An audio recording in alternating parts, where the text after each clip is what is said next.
Assalamualaikum warahmatullahi wabarakatuh. Pada kesempatan kali ini kita akan belajar bab 7, mawas diri dan introspeksi dalam menjalani kehidupan. Sebelum masuk ke materi, saya akan membacakan tujuan pembelajaran. Yang pertama, memahami iman kepada malaikat, termasuk fondasi kepercayaan dalam Islam.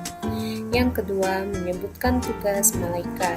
Yang ketiga, mengaitkan iman kepada malaikat dengan aktivitas kehidupan. Yang keempat, memahami hikmah beriman kepada malaikat. Dan yang terakhir, menerapkan perilaku yang menumbuhkan karakter positif sehingga tertanam dorongan untuk beramal baik dan menjauhi amal yang buruk. Iman kepada malaikat termasuk fondasi kepercayaan dalam Islam. Malaikat adalah makhluk Allah Subhanahu wa Ta'ala yang diciptakan dari nur ilahi atau cahaya. Mereka bertugas untuk mengurusi berbagai urusan yang diperintah olehnya. Iman kepada malaikat berarti mengakui keberadaan malaikat yang selalu taat kepada Allah Subhanahu wa Ta'ala. Malaikat diciptakan untuk mengabdi kepadanya. Mereka tidak membangkang dan tidak pula merat. Perbedaan malaikat, jin, dan manusia. Yang pertama, malaikat diciptakan dari nur atau cahaya. Jin diciptakan dari api, sedangkan manusia diciptakan dari tanah.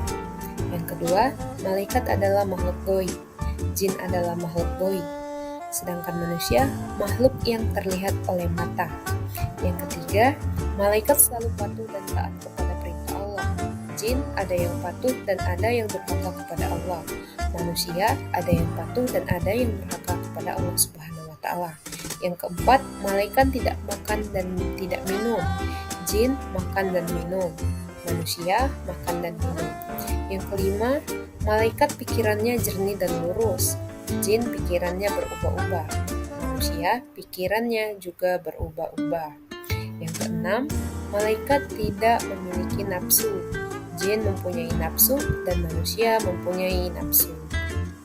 Yang selanjutnya yaitu tugas malaikat. Secara umum, tugas malaikat adalah sebagai berikut. Yang pertama, menyampaikan wahyu atau risalah kepada para nabi. Yang kedua, meneguhkan hati para hamba-hamba Allah Subhanahu wa Ta'ala yang tulus. Yang ketiga, menjaga orang-orang yang beriman baik di dunia maupun di akhirat. Yang keempat, perantara untuk melaksanakan hukuman bagi orang-orang yang kafir. Dan yang terakhir yaitu mendorong manusia untuk berikutnya 10 malaikat dan tugasnya. Yang pertama, malaikat Jibril, tugasnya menyampaikan wahyu. Yang kedua, malaikat Mikail, tugasnya menyalurkan rezeki. Yang ketiga, malaikat Israfil, tugasnya meniup sangkakala pada hari kiamat. Yang keempat, malaikat Israel, tugasnya mencabut nyawa manusia. Yang kelima, Munkar, tugasnya menanyai mayat di dalam kubur. Yang keenam, Nakir, tugasnya menanyai mayat di dalam kubur. Yang ketujuh, Rokib, tugasnya mencatat amal baik manusia di dunia.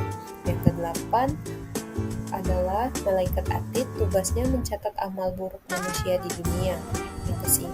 Yang kesembilan yaitu malaikat Ridwan, tugasnya menjaga pintu surga. Yang terakhir yaitu malaikat Malik, tugasnya menjaga pintu neraka. Hikmah percaya kepada malaikat. Satu, dalil tentang malaikat. Wallahu man fis samawati wal ard wa man indahu la yastakbiruna an ibadatihi wa la yastakbirun. Dan miliknya siapa yang di langit dan di bumi, dan malaikat-malaikat yang di sisinya tidak mempunyai rasa angkuh untuk menyembahnya, dan tidak pula merasa letih. Quran Surat Al-Anbiya ayat 19. Sifat-sifat malaikat. Yang pertama, taat dan patuh kepada Allah serta tidak pernah bermaksiat. Yang kedua, dapat berubah wujud sesuai perintah Allah. Yang ketiga, tidak makan dan minum. Yang keempat, tidak berjenis kelamin. Yang kelima, senang dengan majelis zikir. Dan yang terakhir, mendoakan hamba yang menunggu sholat berjamaah. Perilaku menumbuhkan karakter positif. Yang pertama, selalu memohon hidayah kepadanya dan bersyukur dengan cara berbagi ilmu dengan orang lain. Ini merupakan cerminan beriman kepada malaikat Jibril. Yang kedua, berusaha secara maksimal dan bertawakal penuh kepadanya untuk mencari rezeki yang baik dan halal, sebagai cerminan beriman kepada malaikat Mikail. Yang ketiga, sebagai orang yang beriman kepada malaikat Israfil, perilaku yang dapat diwujudkan adalah selalu memohon kepada Allah Subhanahu wa Ta'ala agar diselamatkan dalam menghadapi musibah dan huru-hara dunia maupun saat terjadinya hari kiamat. Yang keempat, berusaha mempersiapkan diri untuk menghadapi kematian dengan berdoa agar terhindar dari siksaan sakaratul maut atau ketika ajal menjemput. Ini merupakan cerminan beriman kepada malaikat Israfil. Yang kelima, selalu memohon kepada Allah Subhanahu wa Ta'ala agar dilapangkan di alam kubur dan diringankan dari siksa kubur, menjadi cerminan beriman kepada malaikat Munkar dan Nakir. Baik, sampai di sini saja pembelajaran kita pada hari ini. Semoga apa yang Ibu sampaikan dapat bermanfaat. Terima kasih, selamat belajar.